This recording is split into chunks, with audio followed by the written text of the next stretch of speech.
Welcome to the Personalities in the Workplace podcast. We're introducing you to an easy-to-understand conversation about personality types. Navigating the different personalities in your business can be tedious. We believe that once you understand what drives and stresses those you work with, you can better interact and steer others toward productivity and success. Today, we're focusing on our first personality type, the ENFJ, who we call the Motivator. This episode is sponsored by Sage Garden Care Center.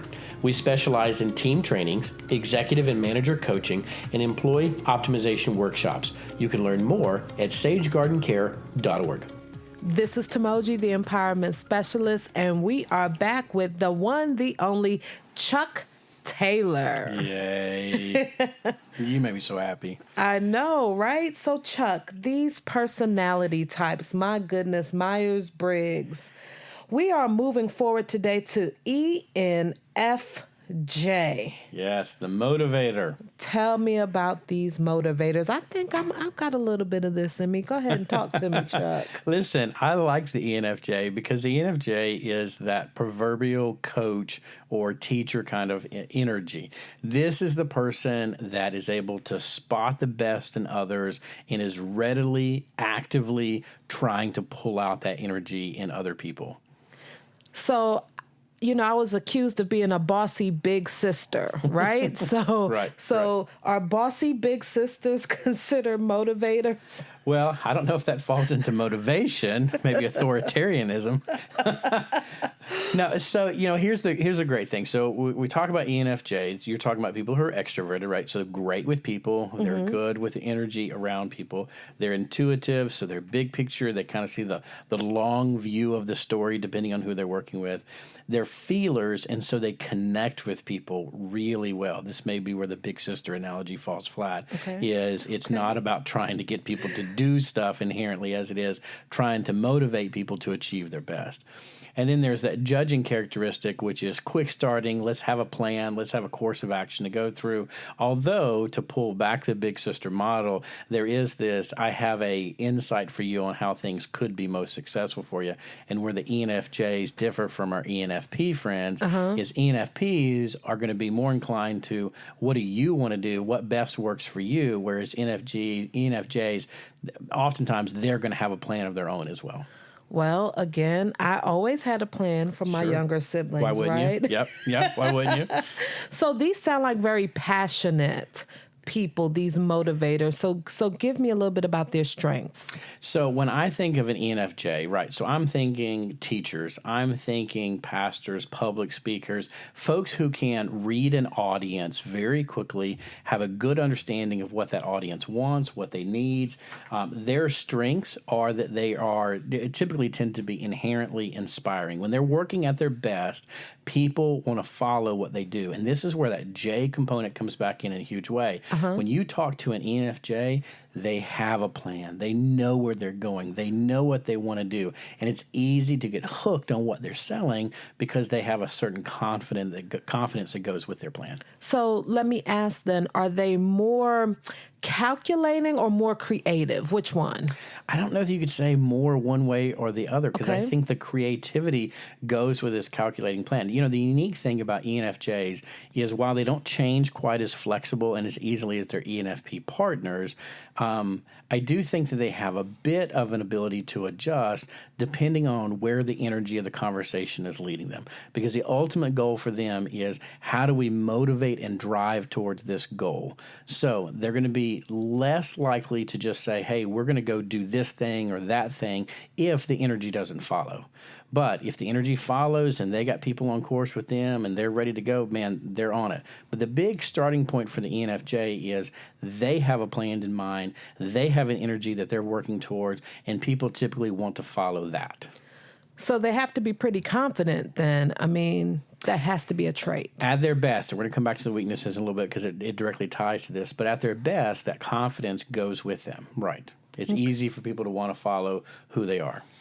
So when you think about this, and remember, thank you for bringing me back to the fact that these personality types are about their energy, right? Yep. So it's not about putting people in a box and limiting them to specific traits. It's about the energy that they bring, the energy that they thrive off of, the energy that they can even help create in others. So when I think about this ENFJ, these sound like charismatic people. They almost. can be. Absolutely. As a matter of fact, on the card that we have here, one of the words that I use quite intentionally, these are the personality cards that you'll find in the show notes, is the word magnetizing. Because I really believe that they, when they work at their best, have such passion, such charisma, such energy for what they're doing, and people lock into it. Because people ultimately really like direction. They like somebody who knows where they're going and what they're doing and why they're doing it, and that is what we're drawn to, like a magnet. I want to be a part of that. So the magnetizing tends to be a huge portion of who they are. So I wonder, I like to relate things to 9-to-5ers. I'm imagining these ENFJs as like you're out of the box kind of people. Not that you can't be creative and passionate in a 9-to-5, but my goodness, I'm wondering what environments they thrive in.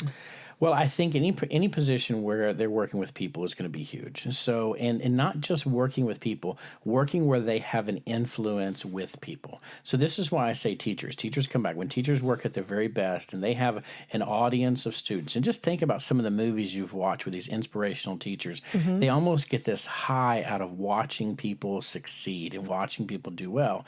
But as teachers have a plan. They have a goal for their students, right? It's not just to sit around and let you be happy. It is, how can I help you become sufficiently successful in your education? How can I drive you towards a career? How can I bring out the best qualities in who you are?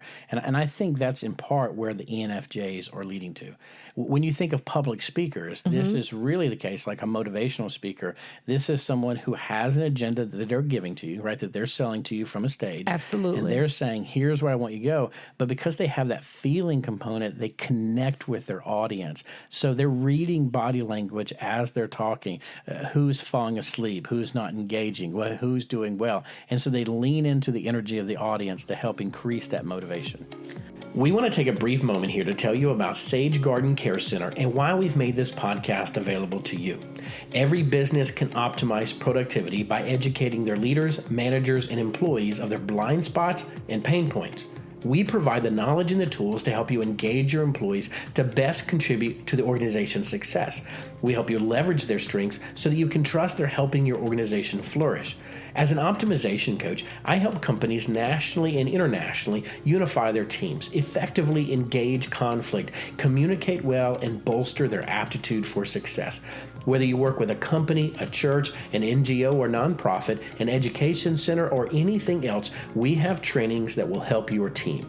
Learn more at sagegardencare.org and look for Chuck's Coaching under the Services tab. Schedule your free consultation appointment today, and we will discuss a plan that fits your budget, your needs, and your goals. All right, let's jump back into our conversation. I like it. And so with all of that being said, there has to be a few, stressors for these types of people, these ENFJs. So talk to me a little bit about what some of their stressors are. Right. So there's some obvious stressors that are going to go with this, right? Because we're talking about who they are as energy people. So anytime that they are alone, anytime that they're not connected with people, that can reduce their energy. On the stressors list that I've put on this card that I think is really good, negativism and criticism. I put those as the first two.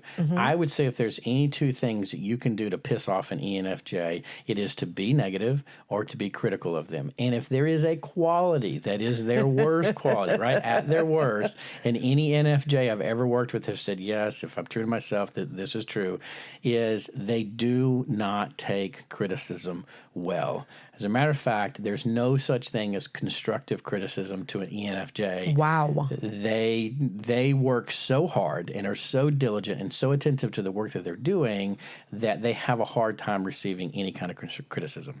And so that's an area where they can grow a little bit, right? So if I'm an employer and I have this ENFJ personality type working for me, and I know that there is some feedback that I can give them to help them grow in their position and become even better at what they're doing, how do I approach them? No, this is a really important question because I've worked with several ENFJs, and the struggle can very much be, I want to help maximize their success. I want to help them move forward in a tangible way, but I feel like they don't take criticism well. So the sandwich effect, a lot of us have heard of the sandwich effect, right? Yes. Something good, something to grow on, something good again, okay?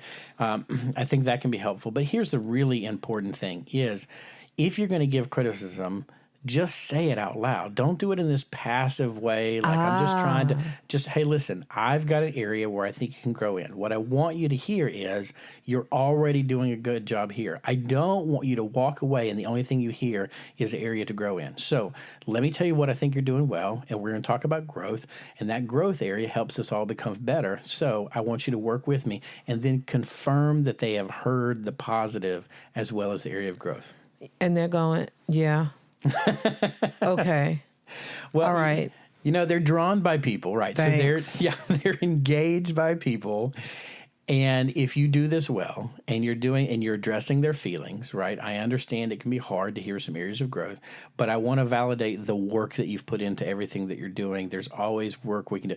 You know, eventually I think ENFJs are good, sincere individuals, again, at their best. And so they're drawn to people. If you're doing this out of kindness, you're being thorough in your speech, they're going to be drawn back into a relationship with you.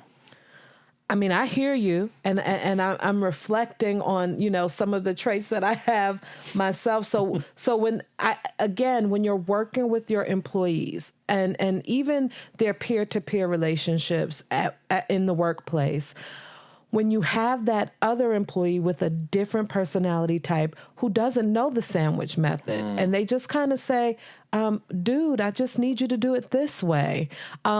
As their supervisor, what do I need to know? Because they work in the same department. They just have different personality types and different energies. And one employee didn't mean anything toward the other. They just communicate differently. What do you say to me? Right. So listen, again, personality types only gives us information on personalities. It doesn't look at the whole picture. So one of the other trainings that I do falls around body language. But if you will just watch the body language, the expression of other people.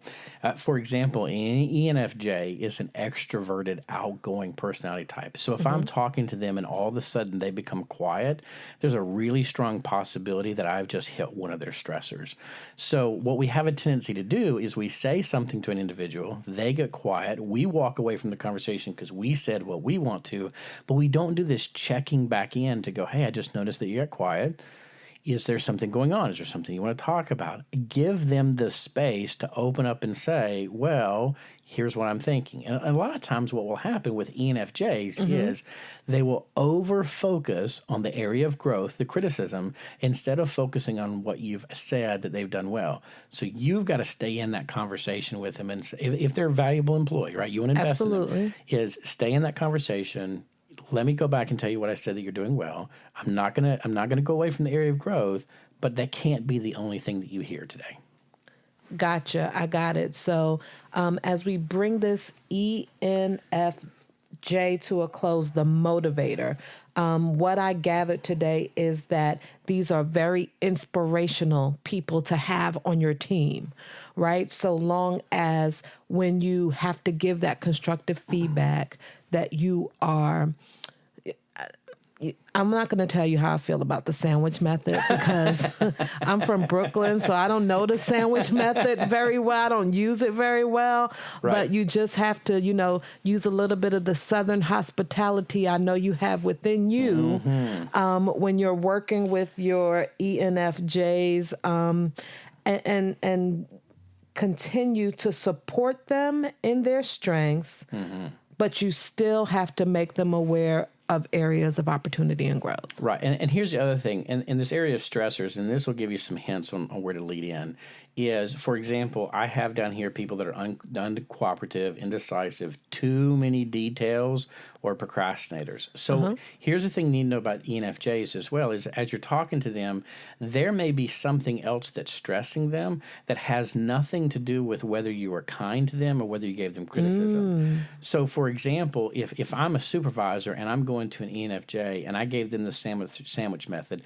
they may be very professional. They've heard of this before. They know criticism is just a part of the job. They might not like it, but they know they have to deal with it. But where they're getting stressed is, as a supervisor, I'm giving them too many details in the project and they can't follow the big picture. Now they're stressed, not because you gave them a criticism. They're stressed because they can't figure out what they're supposed to do next. And they want to work at a high level. They want to achieve well. They don't want to be seen as failing on the job and not doing well. So I got to figure out and pinpoint where is their stressor. And this is where that communication comes back into play and following up with them. What is it that's going on? Tell me what's in your mindset. Help me understand you. So we're going to help these inspirational, encouraging, passionate, creative, magnetizing individuals. That's right. Yep. On our team. Yes. Continue to be all of that and then some while still helping them to grow is what I hear. Absolutely. Absolutely. All right, Chuck. Well, thank you so much. And we'll be back again. Nice. Thanks. See you. Thank you for listening to episode 6 of the Personalities in the Workplace podcast. Be sure to check out the show notes for links to the personality cards that we mentioned, more information on Timogi Jackson and me, Chuck Taylor, a link to take your own personality assessment online, and much more. Each episode, we're bringing you practical, tangible, and engaging conversations that will help you gain perspective on the people you work with. Join us for the next episode where we will discuss the Guardian, the ENFJ personality type. Is there something you want to learn about regarding personalities? Send an email to chuck@personalitiesintheworkplace.com.